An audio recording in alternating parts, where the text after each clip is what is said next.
வணக்கம். இணைந்திருக்கின்றோம் ஓம் தொலைக்காட்சியின் இன்றைய நாளுக்கான செய்திகளோடு. ஆடி மாதம் 18ஆம் நாளான நாளை ஆடி 18ஆம் பெருக்கு கொண்டாடப்பட உள்ளது. ஆடி 18ஆம் நாள் நாடு செழிக்க தேவையான நீரை போற்றி பாதுகாக்க வேண்டும் என்ற நோக்கத்தில் நதியை தெய்வமாக போற்றி வழிபடும் ஆடிப்பெருக்காகும். தொட்டதெல்லாம் பல மடங்கு பெருகும் புண்ணிய தினமான ஆடிப்பெருக்கு இந்த நாளில் இறை வழிபாட்டோடு நீர்நிலைகளில் செய்யும் வழிபாடு முக்கியமானது. 18ஆம் பெருக்கு என்று அழைக்கப்படுகின்ற ஆடி மாதம் 18ஆம் திகதியன்று காவேரியில் நீராடுவது, நதிக்கு பூஜை செய்து வணங்குவதால் பாவங்கள் தீரும், நல்ல புத்தியும் சகல சௌபாக்கியமும் உண்டாகும்.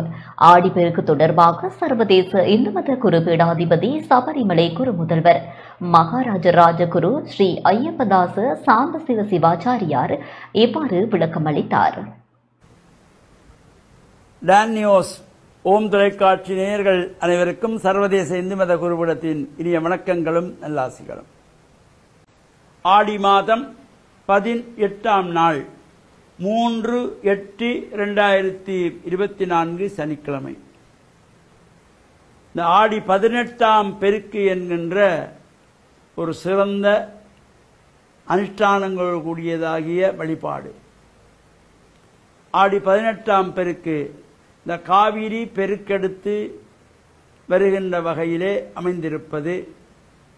சகலரும் இந்த காவிரி கரையிலே சென்று காவிரி தாயை வழிபாடு செய்து பொங்கல் படைத்து நிவேதனம் செய்து ஆற்று நீரிலே பட்டுப்புடவைகள், கருகுமணி, காதோலை போன்றவையெல்லாம் வைக்கப்பட்டு புதிதாக திருமணமான தம்பதிகள் இந்த ஆண்டிலே இந்த சித்திரைக்கு அப்புறம் திருமணமானவர்கள் அல்லது தை மாதத்திலே திருமணமான புது தம்பதிகள் எல்லாம் இந்த சரடை மாற்றிக்கொள்வது, தாலி நூலை மாற்றி கட்டிக்கொள்ளுகின்ற ஒரு சிறப்பு.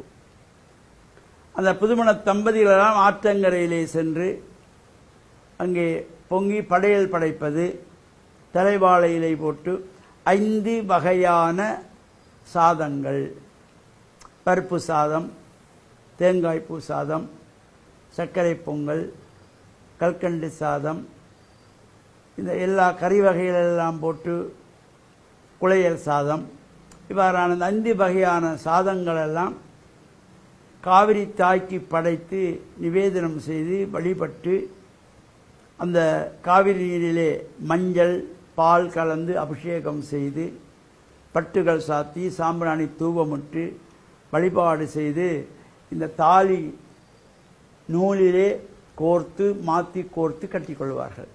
அவ்வாறு சிறப்போடு கூடியதாகி இந்த ஆடி 18ஆம் பெருக்கிலே நாம் வழிபாடு செய்கின்ற பொழுது எல்லாம் நமக்கு பெருகி வாழ்வில் இன்பம் பெருகி ஆனந்தம் பெருகி மகிழ்ச்சி பெறுகின்ற வகையில் ஆடி 18ஆம் பெருக்கிலே இந்த ஆற்றங்கரையிலே சென்று வழிபாடு செய்வார்கள்.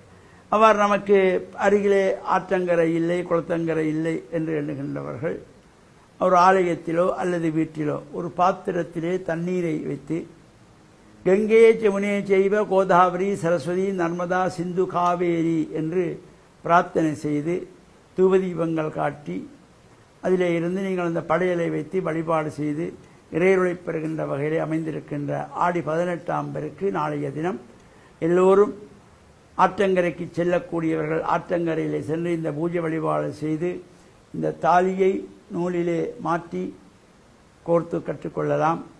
அது ஆற்றுக்கு போக முடியாத ஆலயங்களிலே சென்று அர்ச்சனை வழிபாடுகள் செய்து இந்த தாலி கயிற்றை மாற்றிக்கொள்ளுவது ஆடி மாதத்திலே வருகின்ற 18ஆம் பெருக்கு அவ்வளவு ஒரு சிறப்பு. நாமும் கலந்து இறையருளை பெற்று மண்ணில் நல்ல வண்ணம் வாழ அனைவருக்கும் சர்வதேச இந்து மத குருபீடத்தின் சார்பில் நல்ல ஆசிகளை கூறிக்கொள்வதில் மன மகிழ்வு கொள்கிறோம். வணக்கம். இத்துடன் இந்த செய்தி அறிக்கையை நிறைவு பெறுகின்றது. தொடர்ந்து ஓம் தொலைக்காட்சி நிகழ்ச்சிகளோடு இணைந்திருங்கள். வணக்கம்.